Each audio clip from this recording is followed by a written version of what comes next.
powers of the world are converging. China Navy, it's getting big, it's getting bigger. There's an aircraft carrier, mga nuclear submarines, a lot of destroyers, and a lot of modern planes. Su-27, they can build their own, they can manufacture their own fighter planes like the Shenyang J-11 and the Chengdu multi-role fighters. But because of their aggressiveness, China has triggered a coalition against itself. Of course, the leader of the coalition, which is emerging, is the United States. Nag-warning na. You know, a lot of things changed very dramatically in May of this year. Because Defense Secretary Carter issued some very strong statements. And they said, we will remain the principal security power in the Asia-Pacific area. There should be no mistake. The U.S. will fly, sail, and operate wherever international law allows. And they challenged immediately yung reclamation by deploying a P-8 Poseidon maritime surveillance aircraft. By the way, this is not just a surveillance aircraft. It has the power to fight also. It can attack a destroyer from about 200 miles away because they have that capability. And of course, the U.S. Navy with their carrier battle groups, they have a modern warship, $7 billion. Ito yung Zumwalt, ready to be deployed anytime now. Very high-tech, the most high-tech ship in the world today. And the pivot to Asia, and the pivot entails the deployment of several forces all over in South Korea. Of course, the rotational agreement with the Philippines, if that will be allowed, that's being reviewed by the Supreme Court. They have forces in Australia, also in Singapore. They have the littoral combat ships there. And they issued a warning that China should tread carefully in the South China Sea. They released their Asia-Pacific maritime security strategy addressing the reclamation areas, embracing India, also including India as a net provider of security in the Indian Ocean. And Japan is there. Japan is not a small country. It has a very powerful military. And they announced already that they intend to expand their patrols into the South China Sea. And they even amended their defense laws there in order for them to be able to intervene militarily in the South China Sea. Ito yung basic features ito, no? When Japan is attacked, or when a close ally is attacked, they don't have to wait for Japan to be attacked. Even if a close ally is attacked, they can take action. Or they can repel the attack and protect its people or use force as necessary. And this is an example of this video of how they change the setup there. Ito yung how they debate in their parliament, which we don't do here in our Congress. Yan, nagdidebate sila dyan. Look at how vigorous they debate in their diet.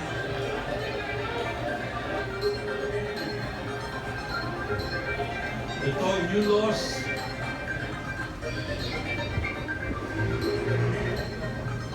to amend their defense capability. It will make it possible for Japanese troops to fight overseas. They can be deployed overseas. If a close ally is attacked and Japan's survival is threatened, they can take action.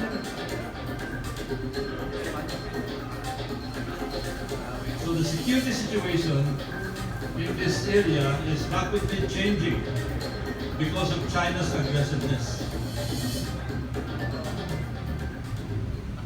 Okay. But China immediately warned Japan over expanding military role abroad. But they announced also that increased defense budget amounting to about $42 billion. And yung they have aircraft carriers also. They're very good at making submarines. They have very big destroyers, ages of that. Pero ito ang pinaka-importante sa expansion nila.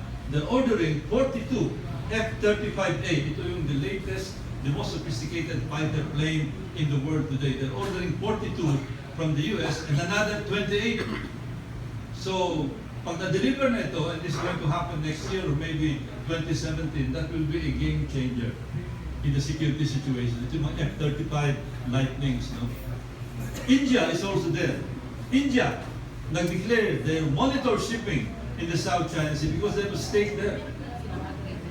And they said they will not hesitate to use naval power to protect their economic interests in the South China Sea. And what is their economic interest? Oil. They have a joint venture with Vietnam, and of course China is also objecting to this joint venture. India's military power, they have 2 aircraft carriers, they have submarines, they can build their own aircraft carriers, and they're going to move, they're ready to move an oil platform into the South China Sea, into Vietnam. When they move this, siyempre kikilos ng China rito, we don't know what's going to happen. And China already issued a warning, India should rethink its oil exploration plans. India's latest warship, they have a very sophisticated military building capability. This is the latest warship.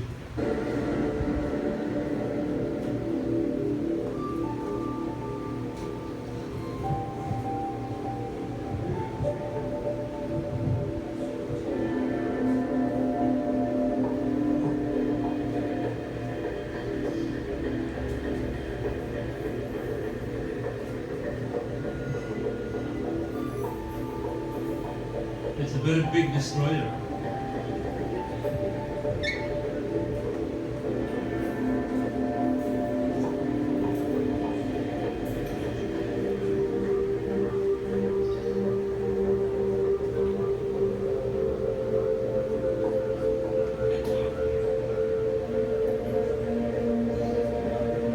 So you can see that India is ready. Australia, they have submarines, but they're planning to order submarines, about $50 billion worth of submarines, and they're eyeing Japan as the builder of these submarines. They already expressed strongly their objection to the aggression of China in the South China Sea. And a lot of people thought that with the new Prime Minister, their stance would change, but not really, because immediately the new Prime Minister of Australia, Turnbull, issued a statement that China is pushing the envelope. In other words, is stretching their limits. And their defense minister, the lady defense minister, expressed a statement opposing the intimidation and aggression of China in the area. Vietnam is there. Vietnam is not as economically strong as the Philippines, but they've invested a lot of money in their defense capability. They recently ordered $3.2 billion worth of Kilo-class submarines from Russia. And I think 3 of them have been delivered already. And if they become operational, they can wreak havoc on the PLA Navy in the South China Sea. They have planes also. European Council issued a statement of concern about China's aggression in the South China Sea. The G7 also, opposition to the land reclamation. And ASEAN, for a change, issued a much stronger statement. At first, ASEAN was a little dilly-dallying, but they opened the foreign ministers meeting in ASEAN with a strong statement from no less than Malaysia's Prime Minister to take a more active role in safeguarding regional security, especially with regard to territorial claims. So that's the answer. Well, the Philippines, what is the Philippines doing?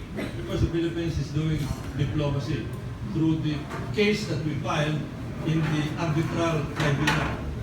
And we are strengthening our alliances with Japan, India, UK, and Vietnam, and of course, the United States. We have a mutual defense treaty, we have EDCA, and we are expressing concern also about the strategic triangle.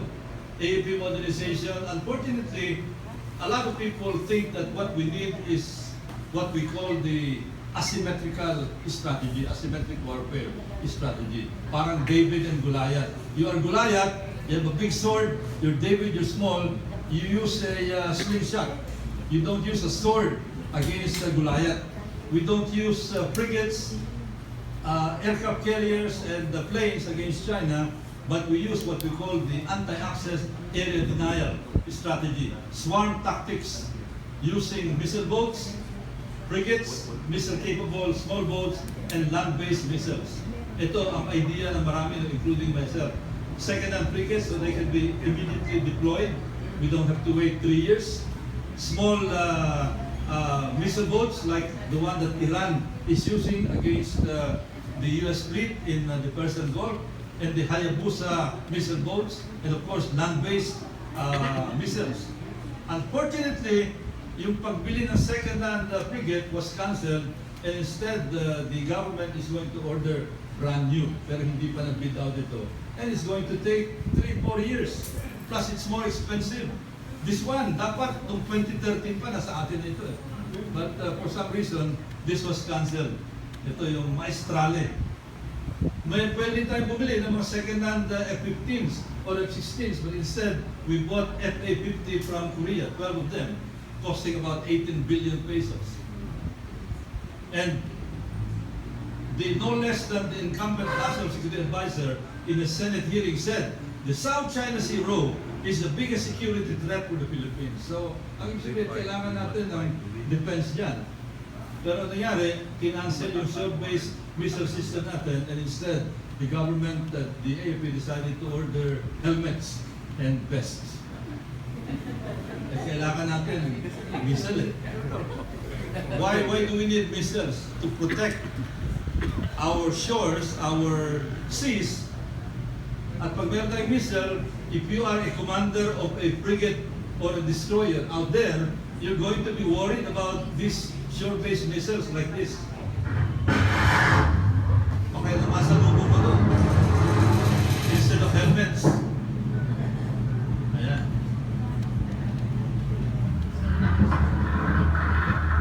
Yung, pag sinabi natin missile, parang sa Tagalog, isang bala ka lang. Kahit anong laki mo, isang bala ka lang. Kahit anong laki ng vapor mo, isang missile ka lang. And it's cheaper to buy missiles than buy frigates. The Philippines is aware of the serious situation in the disputed area from the palace. Of course, merong China's economic upheaval. Their stock market went down by 40%. They lost something like $4 trillion. But this economic upheaval presents both opportunity and risk. It can be a very complex security situation for us because, you know, a wounded tiger can either withdraw deeper into the jungle or attack. If they can, in tawag dito, they can wag the dog instead of wagging the tail. They can wag the dog so that the people, the domestic people, will forget about their domestic problems. What are the most recent developments? Ito, umiigting yung tension doon. The American military commander issued a very strong statement about China's claims in the South China Sea. U.S. Admiral signals why the role for the Third Fleet. The Third Fleet is based in the West Coast. Now they want the Third Fleet to come closer and combine with the Seventh Fleet. Admiral, blunt warning over Chinese maritime expansion. This is the Pacific Fleet Admiral. He delivered a speech in Australia. So, pataas ng pataas, painit ng painit yung mga statement. Navy will challenge Chinese territorial claims in South China Sea. Ito ang the latest development because the Navy now, the US Navy is preparing to send a surface ship inside the 12 nautical mile territorial limit of the reclamation areas of China. Papasukin na nila ito, they will maneuver in the South China Sea well within the 12 nautical mile zone of these islands, these artificial islands. So when that happens, what will we do? So my recommendation is this. My recommendation, because this is a matter of grave security. We don't know what's going to happen. So my recommendation is to convene the executive committee of the National Security Council. And who are the members of the executive committee? Medyo ayaw yata ng palasyo na mag-convene ng the big National Security Council where there will be a lot of politicians. So it would be limited to the President, the Vice President, Senate President, Speaker of the House, Executive Secretary, the National Advisor, and then the Secretary